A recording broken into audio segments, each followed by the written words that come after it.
이 12장에는 용이란 단어가 참 많이 나와요. 그 용.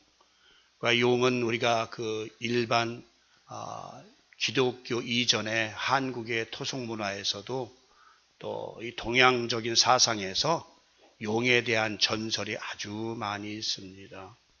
그 용의 색깔도 많이 있죠. 용의 색깔도 청용, 적용, 백용, 흑용, 황용 이렇게 얘기를 하는데 이 말씀은 동양적인 철학적인 사상에서 나온 그런 색깔들의 용입니다. 오늘 여기 12장에 등장하는 용은 바로 붉은 용이에요. 적용, 붉은. 이 붉다는 것은 피색깔이죠. 그리고 아주 열정적인 그런 것이죠. 강한 것을 나타날 때 우리는 붉다, 빨갛다라고 색깔을 얘기해요. 우리가 색깔도 성경에 보면 스가랴에서 보면 색깔을 각 방향으로 표시할 때 많이 있어요. 청색은 동쪽이라든가 시작이니까요. 그리고 남쪽은 붉은색이고 그리고 이제 서쪽은 하얀색이고 그리고 북쪽은 까만색이다. 이렇게 성경에도 표시하는 경우. 그리고 성경에는 이런 색깔뿐이 아니라 이제 나올 숫자도 참으로 숫자가 많이 나옵니다. 참 이 숫자에 대해서도 우리 성경학자들이나 우리 신학자들은 그 비밀에 대해서 풀려고 하지를 않는데 저도 역시 굉장히 어려웠어요. 어쨌든 오늘 이 용에 대해서 이 12장 1절부터 4절까지 무슨 말씀이에요? 이제 맨 먼저는 이제 하나님의 의의 태양으로 옷을 입고 달을 밟고 12별의 면류관에 쓴 아름다운 여자가 등장하는데 그 여자 앞에 바로 붉은 용이 큰 용이 나타나시는 거예요. 그래서 나타나서 그 여자가 해산하면 그 아이를 삼키고자 하는, 그를 죽이고자 하는 그런 자세로 지금 서 있는 장면입니다. 근데 바로 오늘 말씀은 이 아들은 바로 뭐예요? 철장으로 만국을 다스릴 아들에 대해서 지금 말씀하고 있어요. 철장, 아이언 셔틀, 철장, 권세, 철장의 권세로 세상을 다스릴 권세 있는 아들. 이것은 시편 2장 7절 9절부터 나오시는 그 말씀을 인용한 말씀입니다. 내가 영을 전하노라. 여호와께서 내게 이르시되 너는 내 아들이라. 오늘날 내가 너를 낳았도다. 내게 구하라. 내가 열방을 유업으로 주르니 네 소유가 땅끝까지 이르리로다. 내가 철장으로 저희를 깨뜨리며 질그릇같이 부수리라 하시리로다. 이 말씀은 주님께서 이 세상의 왕으로 임하셔서 모든 사단을 멸하시겠다는 말씀. 그래서 용이란 이 단어는 세상에서도 용 그러면 왕, 가장 큰 지도자를 우린 용으로 나타내고 있어요. 여러분 잘 아시다시피 세종대왕이 태어날 때에 그 임금이 앉은 그 기둥을 용상 기둥을 용이 둘둘 마는 것을 부인이 꿈을 꿨다고 그런 얘기를 전해오는 그런 말씀이 있습니다. 이와 같이 용은 바로 왕, 지도자를 얘기하는 것이죠.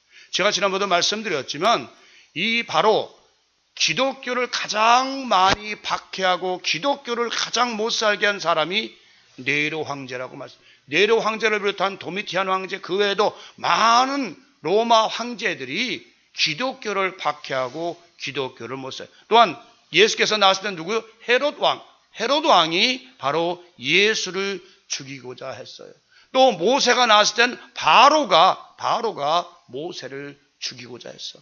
이와 같이 하나님의 하나님의 지도자, 하나님의 아들, 하나님의 율법, 하나님의 지도자를 태어났을 땐 반드시 누가? 왕들이 그를 죽이려고 애썼다는 것을 성경은 바로 용은 오늘날 이 세상의 왕은 세상의 사단 지도자들은 바로 그리스도를 믿는 교회들을 박해하기 위하여 이 땅에 보냄을 받았다고 보면 맞을 것입니다. 주님은 이 세상의 왕으로 오실 이것을 이사야 선지자는 예언. 바로 이 왕, 다시 말하면 우리 사단이 지금 그 여자 앞에서 여자가 나오면 그 아이를 삼키고자 하는데, 이미 이 여자가 낳은 아이는 바로 교회, 구약교회를 통해서 탄생한 이 그리스도는 이미 온 세상에 다스릴 왕, 온 세상의 죄를 다스릴 왕으로 태어나셨다는 걸 예언하고 있어요. 이사야 9장 6절에 보니까 이는 한 아기가 우리에게 낳고 한 아기를 우리에게 주신 바 되었는데 그 어깨에는 정사를 메고, 정사는 권세죠. 그 이름은 기묘자라, 원더풀이죠. 그 다음에 모사라, 원더풀 카운셀러, 원더풀 카운셀러, 그러니까 위대한 아주 조력자, 카운셀러, 전능하신 하나님이라, 영존하시는 아버지라, 평강의 왕이라 할 것입니다. 바로 이 아기 예수 그리스도께서는 이 땅에 오실 때 세상에 다스릴 왕으로 오셨다. 자, 그러면 만왕의 왕이라, 만왕의 왕이라고 예수님이 그러시고 우리 찬송가도 있고 성경에도 여러분들 만왕의 왕이라고 그랬습니다. 근데 만왕의 왕이 이 땅에 오셔서 누구에게? 바로 로마 공부를 또 통해서 유대인의 로마 병자에게 팔아먹으로 말미암아 가룟 유다를 통해서 예수를 팔아먹으로 말미암아 바로 인간들에 의해서, 죄인들에 의해서 죽임을 당했다는 것이에요. 이건 만왕의 왕이 될 수가 없습니다. 죽임을 당했기 때문에. 만왕의 왕은 절대로 죽임을 당해서는 안 됩니다. 그런데 지난번에도 말씀드렸지만 만왕의 왕이란 의미는 바로 예수께서 죽은 자 가운데서 3일 만에 부활하신 최초의 사람의 모습을 가진 하나님의 아들이었다는 이 사실입니다. 이것이 바로 만왕의 왕이라는 의미가 됩니다. 만왕의 왕이란 모든 사람을 지도할 수 있고 모든 사람을 다스릴 수 있는 것은 바로 죽음으로부터 부활한 자만이, 죽음으로부터 다시 태어난 자만이, 죽음으로부터 다시 생명을 얻고 다시 태어난 자만이 만왕의 왕이 될 수가 있어요. 만왕의 왕이라는 것은 예배에서 말씀하신 것처럼 땅 아래나 땅 위에나 하늘이나 하늘 위에 모든 것이, 모든 피조물들이 그 발 앞에 엎드리는 그런 상황입니다. 그것은 바로 사망을 이기시고 음부의 권세를 깨뜨리신 만왕의 왕, 다시 말해 깨뜨리시고 부활하심으로 말미암아 바로 만왕의 왕이라는 칭호를 받게 된 것이라는 것입니다. 그러니까 만왕의 왕. 여기서 이제 만왕의 왕이란 또 더 설명드리면 죄를 다스려, 여러분들도 왕이라, 여러분도 뭐예요? 베드로 왕 같은 제사장이요, 나라요, 백성이라. 왕 같은 제사장이라는 뭐예요? 여러분들도 여러분의 다가오는 모든 죄를 다스릴 수 있는, 죄를 이길 수 있는, 죄를 물리칠 수 있는 그런 권세자들이 됐을 때 바로 왕 같은 제사장은 뭐예요? 죄를 다스리고 죄를 용서하는 자를 제사장이라 하잖아요. 여러분들 삶을 통해서 여러분들이 왕 같은 제사장이 되려면 여러분 자신도 죄를 이길 수 있는, 물리칠 수 있는, 유혹을 이길 수 있는 그런 삶을 살아야 된다는 것이에요. 하와같이, 아담같이 하나님 말씀보다도 먼저 유혹을, 마귀의 유혹을 이기지 못한다면 왕이 될 수가 없고 왕 같은 제사장이 될 수가 없는 것이에요. 죄를 다스리는 것이 바로 왕 같은 제사. 그런데 사실 여러분이나 저나 유혹이 오는 것을 뿌리치기라는 것은 심히 어렵습니다. 참으로 오늘날은 여러 번 말씀드렸지만 컴퓨터의 그 유혹, 그 세상의 유혹, 얼마나 많은 유혹들이 우리 젊은 이들을, 우리 2세들을 끌어당기는지 알 수가 없습니다. 바로 이 정말 컴퓨터 문화가 발달하면서, 과학이 발달하면서 이 과학이 우리 기독교와 함께 발걸음을 해야 되는데 기독교 사람들을 완전히 이제는 진리에서 과학으로 끌어당기는, 과학이 진리보다 앞서 컴퓨터가 모든 것보다 앞선다는 그런 절대적인 세상의 학문 앞에, 과학 앞에 지금 무참하게 교회는 짓밟히고 있습니다. 오늘날 사실 보면 옛날에는 성경도 각자 이렇게 옆구리에다 끼고 다니면서 성경을 읽고 가져다니고 얼마나 성경이 소중했습니까?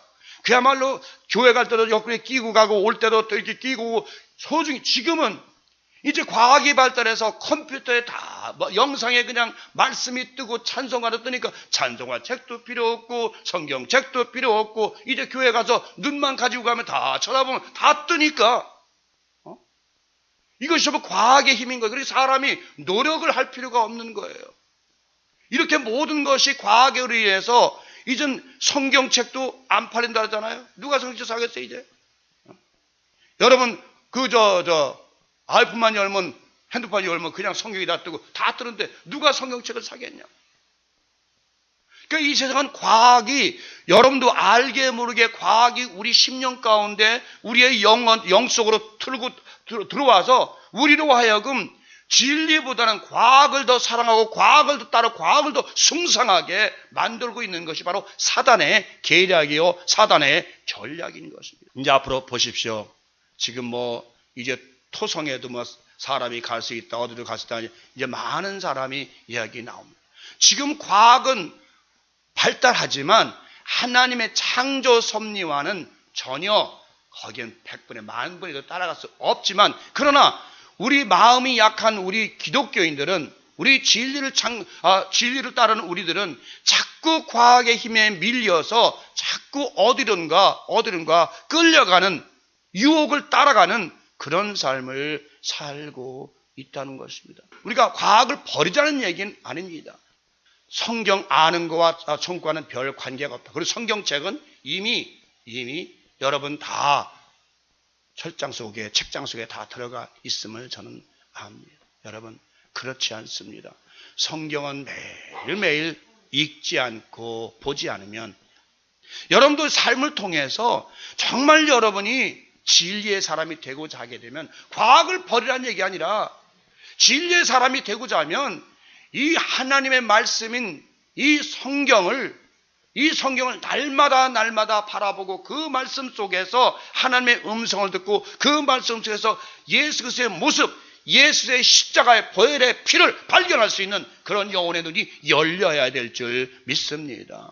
어떤 목사님이 그런 얘기를 합니다. 성경을 읽으면서 예수 그리스도의 보혈의 피를 발견하지 못한다면, 그 피자국을 따라가지 못한다면, 그 피의 발자국을 따라가지 못한다면 그것은 가짜 신다라고 이야기합니다. 그렇습니다. 성경은 온통 예수 그리스도의 보혈의 피의 얘기입니다. 창세기서부터 요한계시록까지 레위기의 짐승 잡는 거, 모든 제사 드리는 것도 결국은 예수 그리스도의 십자가에 달린 그 모형 아닙니까?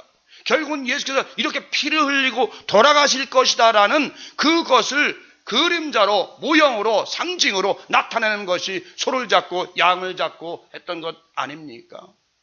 모든 성경은 예수 그리스도의 보혈의 피와 십자가로 얼룩진 그 생명의 이 책을, 이것을 만약에 여러분들이 무시하고 버려버린다면 여러분들은 하나님 앞에 가서 무엇이라고 말씀하실 것입니다.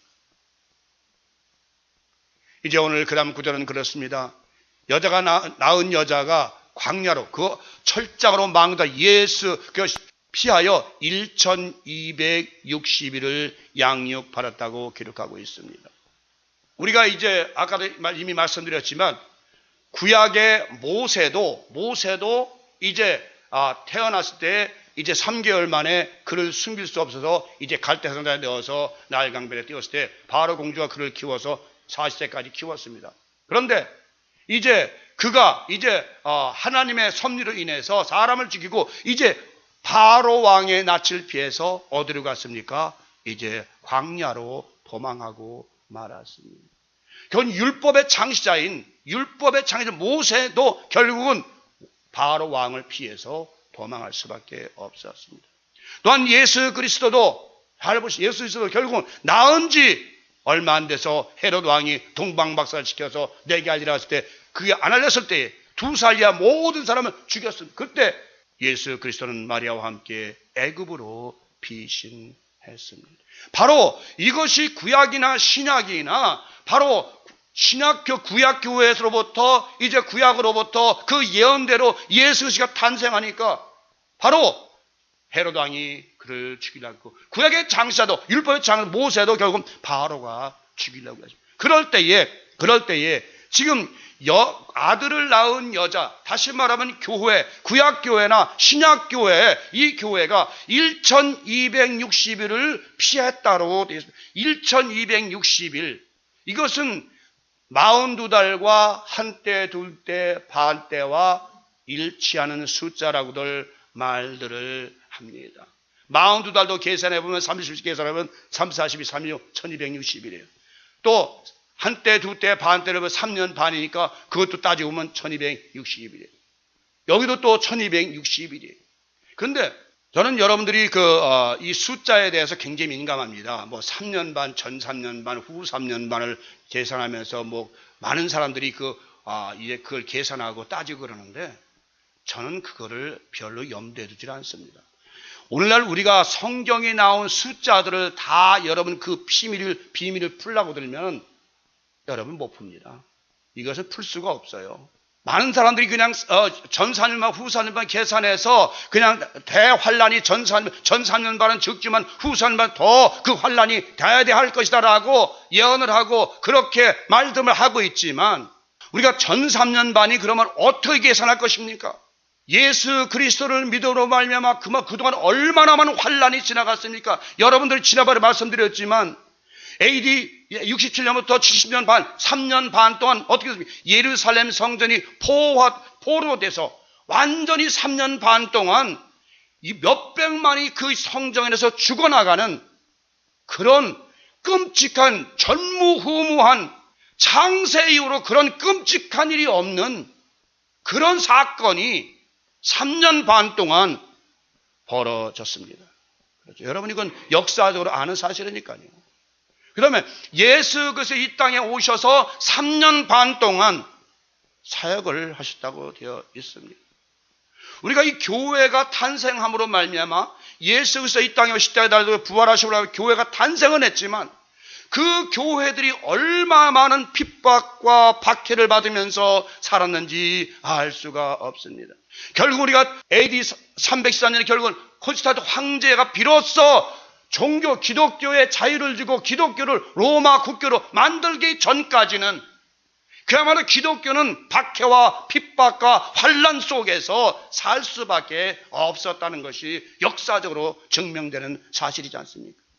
또는 구약시대에 또한 알렉산더 대왕이 죽고 이제 그 시랍의 네 왕들일 때 안티쿠스 에피파네스가 어떻게 했습니까? 구약의 완전히 예루살렘 성전을 몰살시고 3년 반 동안 부서뜨리고 거기에 그 사람 제일 싫어하는 돼지고기로 제사를 드리라고 하는 율법을 다 폐지해버리고 다 없애버리는 그런 행위를 하지 않았습니까? 성경을 통해서 3년 반이라는 숫자는 엄청난 많은 횟수가 지나가 버렸습니다. 그런데도 아직도 신학자들은 전 3년 반, 후 3년 반을 아직도 기다리고 있어요. 저는 그렇게 생각합니다. 전 3년, 후 4년 반 또 옵니다. 기독교의 환란은 계속해서 올 수밖에 없습니다. 그러나 이미 전에도 이 전 4년, 후 4년 반은 지나가고 또 지나갔습니다. 많이 지나갔어요. 또 앞으로도 오게 되어 있습니다. 우리가 이 기독교는 유난하게 핍박의 종교요, 환란의 종교인 것입니다. 불교나 신도교나 뭐 다른 종교들은 그런 게 없어요. 근데 기독교는 유난하게 많은 적그리스도들이 많은 대적들이 죽이려고 달려들고 있습니다. 자, 앞으로도 또한 어떤 그러면 핍박이 오겠습니까? 오늘날 미국을 보십시다. 자, 미국은 이제 교회들이 다 문 닫았습니다. 다 문 닫고 이젠 겨우 교회 가보면 노인네들 몇 분만 앉아서 예배드리고 있습니다. 젊은이들은 이제 교회를 안 갑니다. 한국도 마찬가지고 어디도 마찬가지예요. 이제는 교회들이 텅텅 비게 되어 있다고요. 그동안 많은 사람들은 교회 건물에 치중해서 건물을 크게 지고 멋있게 지고 셌었습니다. 그것도 역시 사탄이 하라고 시킨 것입니다. 야, 돈 벌어서 돈 갖다 대서 야, 성전 크게 져. 근데 실제로 성전 크게 져서 그 성전이 교회가 오늘날까지 유럽은 다 텅텅 비어 있고 쓸데없는 다 그냥 다른 것으로 사용되지 않습니까? 오늘날 미국도 마찬가지예요. 오바마 대통령이 이제 교회 당해가지고 다 안 쓰니까 자, 그거를 이제 정부 차원에서 사용하도록 만들지 않습니까? 오늘날 여러분 성도들이 그렇게 11조 내고 감사금 내고 건축금 내서 진 교회들이 이제는 텅텅 비게 되었다는 것입니다. 그렇다면 앞으로 교회들은 어떤 모습으로 변해야 됩니까? 바로 예수님이 말씀하셨어요. 오늘 24장 제가 읽었지만 예루살렘 성전을 바라보면서 이 성전의 돌 위에 돌 하나도 남지 않고 다 무너뜨리라. 그래서 예수님 요한복음 2장 19절에서 이젠 내가 성전이다. 사도 바울도 이젠 너희가 성전이다. 우리 자신, 여러분 자신이 이제는 각자가 성전이 되어서 살아야지 큰 교회, 건물교회 찾지 마세요. 어리석은 짓입니다. 오늘날 교회들이 얼마나 추태가 심한지 아십니까? 교회는요, 사도 바울은 어떻게 했습니까? 여러분 잘 성경 읽어 알지만 사도 바울은 이 교회에서 헌금 거다 가난한 교회 주고, 또 이게 부유한 교회에서 가난한 교회 주고, 또 이쪽이 가난해지면 이쪽에서도 거다 이쪽 가난해 주고, 교회에서 사도 바울은 여기저기 헌금 걷어서 가난한 교회를 나눠주고 그랬어요. 오늘날은 어떻습니까? 큰 교회에서 작은 교회 달라고, 아니 너희는 우리 교회에 들어와 합쳐. 작은 교회 옆에 길을 도와줄 생각을 전혀 않고 있는 것이 오늘날 교회입니다. 이것은 바로 무엇입니까? 하나님 말씀과 예수 그리스도의 말씀 전혀 엇나가는 사업적인 교회로 지금 나가고 있습니다. 여러분, 바로 이 1260일 이제 여자가 피할 곳이 과연 어디입니까? 우리 교회들이 피해야 될 곳이 어디입니까? 어떤 분들은 피할 곳이 뭐 광야라고 하고, 어떤 분은 피할 곳이 뭐 저 사막이라고, 어떤 분이 피할 곳이 해보지만 그렇지 않습니다. 지난번에도 제가 말씀드렸지만 우리가 이제 피할 곳은 우리 내면 세계 안으로 피할 수밖에 없습니다. 말씀드렸죠.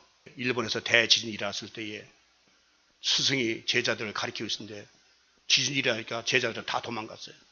그러니까 스승은 가만히 앉았어요. 그런데 앙제 지진이 끝나려면 스승이 가만히 앉았어요. 아, 선생님 왜 도망가자고 앉았습니까? 아, 이 사람아, 나도 겁이 나서 도망가려고 했지만 도망갈 곳이 없었네. 오직 내가 내 안에 내 내면으로 숨는 것이 가장 안전하다고 생각할게 나는 내면 속으로 들어가 있었네. 우리가 정말 피할 곳은, 우리의 영혼이 피할 곳은 성령한 예수 그리스도 안밖에 없. 어디를 간들 여러분 안전합니까? 가봅시다. 뭐 지하, 김정은이 사는 거기는 뭐 지하 폭탄이 떨어져 부수지 않게 지하 아주 철로까지 다 놨다지만 그것도 결국은 안전한 장소는 없습니다. 땅이 흔들어대면, 하나님이 흔들어대면 어디고 안전한 장소는 피할 곳이 아무 데도 없어요. 그러면 이제 우리 교회들이 한 사람 한 사람 피할 곳은 바로 우리의 내면 세계 성령한 말씀 안으로, 하나님 안으로 피할 수밖에 없는 것이에요. 그럼 피하면 어떻게 사느냐고 문제가 되겠죠. 교회들이 피하면 환란이 오면 어떻게 사느냐. 오늘날은 뭐 예수 믿지 말게 하는 사람 없잖아요. 못 믿게 하는 사람 없죠. 오늘날은 다 예수 교회 가, 교회 다녀, 교회 다녀, 교회 다니게 하지만 오늘날은요, 이 진리가 혼탁해서 어떤 것이 참 진리이고 어떤 것이 참 말씀인지 구별할 수가 없는 시대가 왔어요. 그야말로 이제는 물이 없어 기갈이 아니고 식량이 없어 기근이 아니라 영적으로 이제 어떤 것을 먹어야 될지, 음식이 또 너무 많아서 어떤 것을 먹어야 될지 모르는 것처럼 오늘날 성경 말씀도 이 사람은 다르고 저 사람 다르고 저 사람 다르고 이 사람 달라서 어떤 것이 참 생명의 양식이고 어떤 것이 참 영의 양식인지 깨달아 알 수가 없다는 것이에요. 결국은 여러분이나 저나 가장 안전한 장소는 여러분의 영혼 안으로, 예수 그리스도의 안, 성령 안으로 피하는 것이 가장 안전한 방법인 것입니다. 그러면 성령 안으로 피한다는 것은 무엇입니까? 내가 어떤 경우에도 성령 안에서 함께 살아가게 되면 땅이 흔들리고 바다가 흉하고 넘칠지라도 산이 요동할지라도 땅이 흔들릴지라도 나는 요동치 아니하리로다. 바로 그거예요. 여러분들이 아직 그런 저기까지 들어가지 못했기 때문에 힘들지만 어디고, 저도 이걸 준비하면서 광야에 피할 곳이 어디 있는가? 어디 따로 있는가? 이 땅에 어디 있는가? 이 땅 어디로 갑니까? 화상으로 도망갑니까? 토성으로 도망갑니까? 아무 데도 없습니다. 여러분의 안전한 여러분 내면으로 들어가서 여러분의 성령 안으로 성령과 함께 있을 때에 우리는 어딜 가든지 주님과 함께 동행하고 주님과 함께 살 수가 있다는 것. 땅이 흔들리고 바다가 흉에 넘칠지라도 나는 예수 그리스도와 함께 하기 때문에 영원한 생명의 나라로 인도함을 받는다는 것이다. 이것이 바로 중요한 사건입니다. 여러분이나 저나 아무리 학문을 많이 알고 성령 안에 거하지 못하면, 성령의 사로잡힌 바 되지 못하면, 성령의 이끌림을 받지 못하면, 성령의 말하게 하심을 따라 말하지 않고 성령의 인도함을 받지 못하면, 여호와는 나의 목자시니 내가 부족함이 없다. 그가 나를 푸르자 쉴만한 물가로 인도하시는, 내가 여호와 안에 성령 안에 거하면 그가 쉴만한 물가, 평화의 동산, 아름다운 진리의 동산 인도해 주신다는 그 사실인 것입니다. 그거밖에 없습니다. 다른 방법이 없어요. 어떤 사람이 피해도 요새 아니시 마을이라고 또 있다 그러잖아요. 거기 이제 외부와 출입을 멀리하고 거기서 공부하고 거기서 그렇다고 안전합니까? 땅 한번 흔들어대면 아니시 마을이라고 안전하냐고. 어디고 안전한 곳이 어디 있어요? 요번에 세월호 배 타고 가다가 400몇 명이 300명이 그 젊은 나이가 애들이 죽은 거 여러분 아시지 않습니까? 그들은 배가 안전하다고 탔을 거예요. 이 배는 걱정 없을 거야. 안전할 거야 하고 탔어요. 그러나 순간적인 실수로 배가 뒤집혀서 그 많은 사람이 다 죽지 않았습니까? 이 세상 과학을 여러분 믿어도, 이 이상의 과학을 아무리 믿어도 여러분들은 그 안전할 수가 없습니다. 오늘날 많은 분들이 그럽니다. 이제 핵무기 수소탄이 지금 컴퓨터에 장착이 돼 있죠. 저게 사람은 터칠 수 없습니다. 사람은 안 터져. 왜? 다 죽으니까요. 그러나 컴퓨터는 언젠가는 실수해서, 컴퓨터가 실수해서 저거 터지고 만다는 것입니다. 바로 그것이 이제 요한계시록에 나오는 7 대접의 재앙인 것입니다. 여러분, 원자력 폭탄이 터지고 수소 폭탄이 터지면 지구가 7번 이상 다 망한다. 공기, 물, 무엇 하나 마시고 먹을 수가 없다는 그런 사건이 나옵니다. 그것은 하나님께서 때가 되면 터뜨리고 맙니다. 여러분들 무슨 종말론이 와서 누가 와서 어떻게 한다는 것이 아니라 결국은 요한계시록 마지막 15절 16장의 7 대접 재앙은 바로 이 땅에서 인간들이 사탄이 만들어놓은 과학의 힘을 완전히 하나님께서 그것으로 인해서 심판하실 것입니다. 이것이 바로 하나님의 심판인 것입니다. 여러분 한번 집에 가셔서 15절 16장 그 대접 재앙을 읽어보세요. 강물이 마르고요, 바다가 변하고요, 마실 물이 없어요. 그리고 다 말라 비틀어져요. 그리고 마지막엔 하나님 뭐래요? 자, 마지막 대접은 공기가 쏟아라. 공기에 딱 쏟으니까 됐다. 이제 끝났다. 그래서 뭐라 그래요? 마지막에 터지니까 어떻게 해요? 큰 우박덩이, 그야말로 한 60파운드 정도 되는 그런 우박덩이가 땅에 떨어지니까, 박자가 떨어지니까 사람이 맞으면 그냥 죽는 거예요. 그거 맞으면. 여러분 요만한 주먹덩이 같은 거 떨어져도 맞으면 죽는데 60파운드 가까이 되는 그 우박이 떨어진다고 보십시오. 그것은 무엇 때문에 떨어집니까? 저는 그렇게 생각해요. 수소폭탄을 터지면요, 그런 우박 같은 엄청난 것이 이 세상에 떨어지고 말 것입니다. 결국은 인간이 만든 과학은 결국은 인간의 자멸로 돌아가고 만다는 것입니다. 여러분, 피할 곳은 아무도 없습니다. 내가 갈 곳이 어딘가 아무리 생각을 해봐도 성령 안에밖에 없습니다. 성령 안에 갈 수밖에 없는 여러분, 우리 삶입니다. 우리가 어디로 가겠습니까? 갈 곳이 어디 있겠습니까? 이제 마지막 하늘나라의 전쟁입니다. 이제 미카엘과 이제 그 용인들이 싸웁니다. 여기서 용이 나오지만 이제 그 미카엘은 여기서 예수 그리스도의 그림자를 얘기하죠. 미카엘. 그리고 용은 여기 나오지만 옛뱀, 마귀, 사단이라고 하는 용들이다. 그와 예수 그리스도와 이제 사단의 집단들이 전쟁을 합니다. 이게 이제 구약에 있는 말씀을 인용한 말씀인데요. 이사야 14장 11절 15절 제가 읽게 드렸습니다. 내 영화가 음부에 떨어졌으며 너의 비파 소리까지로다. 구더기가 네 아래에 깔리며 지렁이가 너를 덮었도다. 너 아침의 아들 계명성이여, 계명성은 새벽별에 행하여 어찌 그리 하늘에서 떨어졌으며 너 열국을 엎은 자여 어찌 그리 땅에 찍혔는고 네가 내 마음에 이르기를 내가 하늘에 올라 하나님의 뭇별 위에 나의 보호자를 높이라. 여기 뭇별은 하나님의 백성들, 하나님의 지도자들입니다. 보호자를 높이라. 공의를, 내가 북극 지폐의 산 위에 교회 위에 좌정하리라. 가장 높은 구름에 올라, 가장 높은 구름이 영광이죠. 구름에 올라 지극히 높은 자와 최고의 높은 자와 따지리라, 비기리라. 사단이 바로 이겁니다. 내가 가장 높은 자와 이 나를 창조한 하나님이 없다. 그러나 이제 내가 음부 곧 구덩이의 맨 밑에 빠지우리로다 하는 것이에요. 바로 이제 사단은 하늘나라에서 쫓겨났습니다. 예수 그리스도께서 부활하심으로 말미암아 이제는 하늘나라에 있을 곳을 잊어버렸습니다.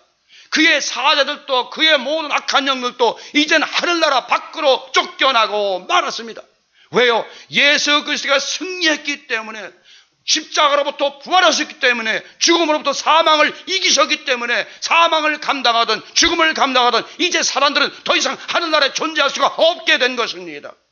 이제 그래서 예수 그리스도를 통해서 이제 영적인 전쟁을 통해서 모두가 땅으로 쫓겨났습니다. 땅으로 쫓겨나서 오늘날 이 사단은 얼마나 많은 이 세상 사람들을 혼미케 하고 어둡게 하고 아프게 하고 괴롭게 하는지 알 수가 없습니다. 마지막에 가면 사단이 이제 바다 모래에 섰다고 합니다. 이 바다는 세상 모래는 많은 사람들을 위에 자정해서 사람들 위에 서서 모든 사람들을 움직이고 있다는 것입니다. 오늘 우리가 기독교를 보면서 또 제가 다른 종교, 모하메드, 이슬람교나 힌두교나 불교를 가지고 보면서 제가 그런 생각을 했어요. 그래, 우리 기독교는 어차피 환난과 핍박이 없이는 도저히 이 통과할 수 없는 것. 기독교의 이 성경의 모든 인물들을 보면요, 특히 욥을 비롯한 모든 사람들을 보면 고난과 고난을 통과했을 때 비로소 그는 정금같이 나왔다고 말씀하고 있는 것입니다.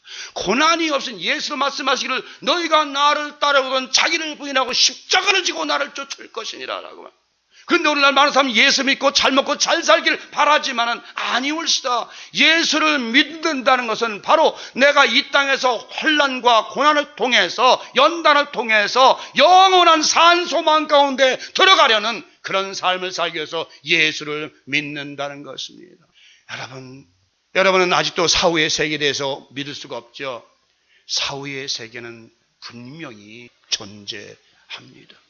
그러기 때문에 우리는 이 땅에서의 고난과 환난을, 그 옛날 12사도를 비롯한 많은 주의 믿음의 선인들이 왜 염소가집을 뒤집어 쓰고 땅을 유리하며 맨날 토굴에서 숨어 살며 성경을 써도 바닷가에 가서 모래볼판에 가서 토굴에 숨어서 성경을 말씀을 썼습니까? 왜 그랬습니까?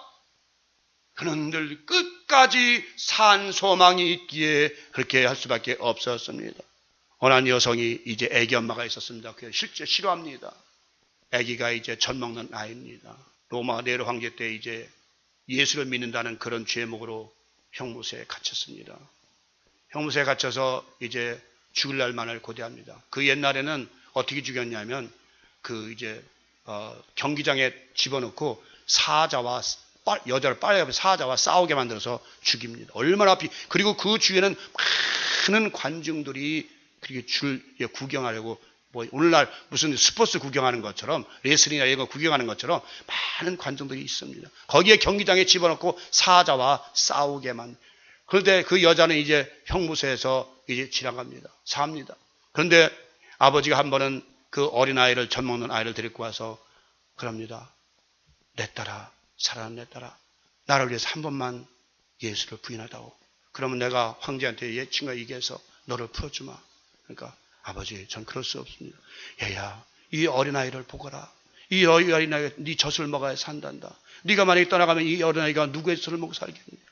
그러니까 그 여자가 눈물 흘리면서 자기 아이를 받아서 젖을 팅팅 버린 젖을 또 물립니다. 젖을 빨리고 나서 또 아이를 아버지에게 줍니다. 데려가십시오. 저는 이미 예수님과 약속한 일이기 때문에 예수를 따라서 십자가에 갈 수밖에 없습니다. 아버지가 통곡하면서 돌아갑니다. 그 다음에 이제 또다시 한번 아버지가 마지막으로 사랑하는 딸아, 한 번만 나를 좀 봐서 한 번만 부인해다오. 나의 구주는 네로 황제라고 한 번만 얘기하다오.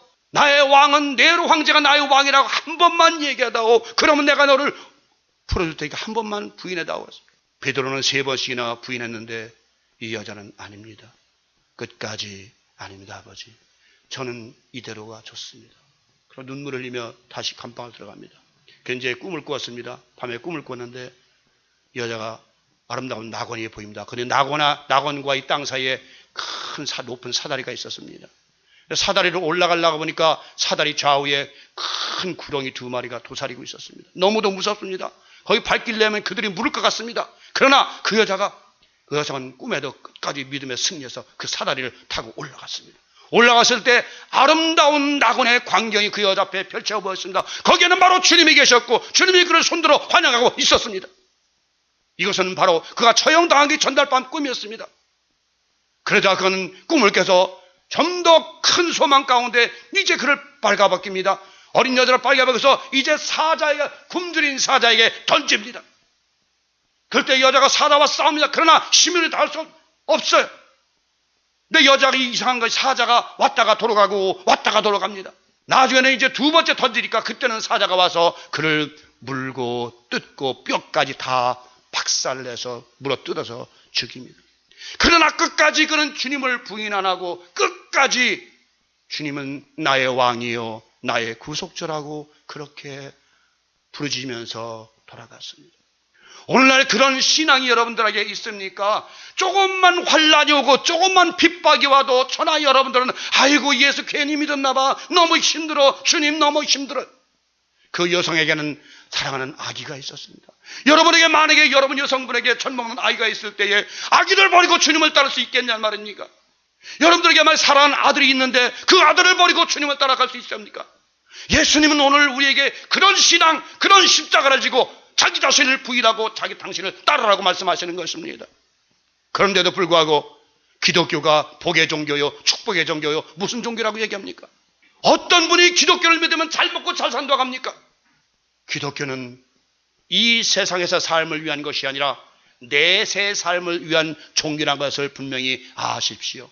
기독교는 우리가 정말 다음 세상에서 정말 새로운 모습으로, 영광스러운 모습으로, 신령한 모습으로, 좀 더 능력 있는 모습으로 부활될 것을 가르쳐주는 말씀인 것입니다. 그 꿈이 있고 그 소망이 있기에 우리는 모든 환난과 핍박을 이길 수가 있는 것입니다. 여러분, 오늘도 많은 세상의 사탄들은, 마귀들은 우리를 유혹하고 있습니다. 이 세상에 이제 사탄은요, 많은 사람들에게 이제 그 능력을 줍니다. 뭐 어떤 저는 이적을 하는 사람도 많죠. 어떤 사람이 그 김영욱이라는 사람 쓴 책에 보니까 이제 정신과 의사인데서 최면수를 이용해서 이제 그 사람이 과거에 전생이 어디서 살았다 하고 나왔다. 그래서 우리는 뭐 전생이 있고 후생이 뭐 있고 뭐 그런 얘기하면 최면수를 통해서 뭘 했다. 또 어떤 사람들은 과학 심령술을 통해서 하늘에서 뭐 불이 내리게 할 수 있다. 또 어떤 사람들은 뭐 병을 고칠 수 있다. 또 어떤 사람은 여러 가지 할 수 있다. 하고 물론 성령을 받은 사람도 그 모든 것을 할 수 있습니다. 그러나 성령을 받은 사람은요, 모든 것이 완전합니다. 여러분, 예수님께서 이 땅에 오셔서 행하신 표적과 12사들 행한 표적, 사도바울이 한 모든 표적들은 완전했습니다. 그렇게 잠시 났다가 잠시 또 그렇게 어떤 건 고치고 어떤 건 못 고치는 그런 병이 없었다는 것입니다. 죽은 자까지도 살리신 자들입니다. 예수도 죽은 자를 살렸고, 베드로도 죽은 자를 살렸고, 사도 바울도 죽은 자를 살렸고, 엘리야도 죽은 자를 살렸고, 엘리사도 죽은 자를 살렸습니다. 이것이 바로 성령께서 하시는 일이고 하나님께서 하시는 일입니다. 바로 이것이 바로 부활의 신앙인 것입니다. 바로 하나님께서는 죽은 자를 살렸다는 것은 우리 모두가 죽지만 우린 다시 예수와 함께 살아나서 하나님 예수와 함께 영원한 낙원에 들어가서 예수와 함께 살 것이라는 부활의 신앙인 것입니다. 성경에서 많은 사람들이 뭐 독자를 살렸고 나사로를 살렸다니까 표적이야. 그것이 아니라 바로 하나님의 능력은 여러분이나 제가 죽어도 우린 죽는 것이 아니요 우리를 다시 살릴 수 있다는 그런 말씀인 것입니다. 여러분, 이 부활의 소망, 이 부활의 증거 믿으십시오. 여러분, 정말 우리에게는 이 소망이 있기에, 이 꿈이 있기에 전 살아갈 수 있습니다. 만약에 저에게 이런 꿈과 소망이 없다면요, 저는 정말 살 맛이 없을 것 같아요. 자, 여러분, 이 세상에 말이죠. 이 세상에 수많은 사람들이 있어요. 어떤 사람은 나면서도 부자가 있고요. 어떤 사람은 명예, 큰 적 가지고 있고, 어떤 사람은 평생 애를 쓰고 애를 써도 가난하게 견디지 못하고 있는 사람이 있어요. 어떤 사람은 낳자마자 병들어 죽는 사람이 있어요. 어떤 사람은 이번 세월호처럼 18살 꽃도 피어져부터 배에서 탔다가 물에 빠져주는 사람이 있어요. 어떤 사람은 비행기 타다가 떨어져 죽는 사람이 있어요. 어떤 사람은 등산하다 죽는 사람이, 어떤 사람은 지진하다 죽는 사람이 있어요. 많은 사람들이 여러 가지 환경과 여러 가지 고통과 여러 환란을 통해서 변화됩니다. 또 어떤 사람은 시편의 73편에 말씀하신 것처럼 부자는 악인은요, 죽을 때도 강건한 모습으로 죽고, 많은 사람들은 그들을 따른다고 되어 있어요. 왜 그럴까요? 그들은 이미 이 세상에서 상을 받았습니다. 바로 부자들, 바로 명예왕창한 자들, 이 땅에서 모든 잘 먹고 잘 사는 자들은 이미 상을 주님께서 받았다고 되어 있습니다. 너의 상은 없다 하늘에, 너의 상은 이 땅에서 다 받았다고 되어 분명히 성경은 말씀하고 있습니다. 그런데도 많은 사람들은 부자도 천국 갈 수 있다. 부자가 자기 재물을 흐트러서 정말 가난한 자를 나눠주고 불쌍한 자를 나눠주고, 나눠줬을 때는 이 땅에서 재물의 청기여서 직분을 다했지만, 부자들도 그렇습니까? 자기만 먹고 자기만 잘 먹고 살살자고, 교회마저도 자기 교회만 몸만 부리려고, 자기 교회만 커지라고 하는 옳은 이런 시점입니다. 그러면서 이제 여러분들 분명한 것은, 이 땅에서 상을 받은 사람들은 다음 세상에서 상이 없다는 것입니다. 저는 분명히 말씀드립니다. 만약에 예수님께서 이 땅에서도 상을 잔뜩 받고 다음 세상에 상을 받는다면 얼마나 불공평한 하나님이십니까? 하나님은 공의 하나님이십니다. 여러분, 이 땅에서 핍박을 받는다고 걱정하지 마십시오. 이 땅에서 환난을 좀 받는다고 두려워하지 마십시오. 이 땅에서 힘들고 어렵다고 두려워하지 마십시오. 여러분에게 다음 세상에 아름다운 생, 영원한 생명으로 면류관을 받으실 것입니다. 그 꿈과 그 소망을 가지고 끝까지 예수 그리스도 안에서 믿음을 지키는, 신앙을 지키는 여러분 되시길 성부와 성자와 성령 이름으로 간절히 축원을 드립니다.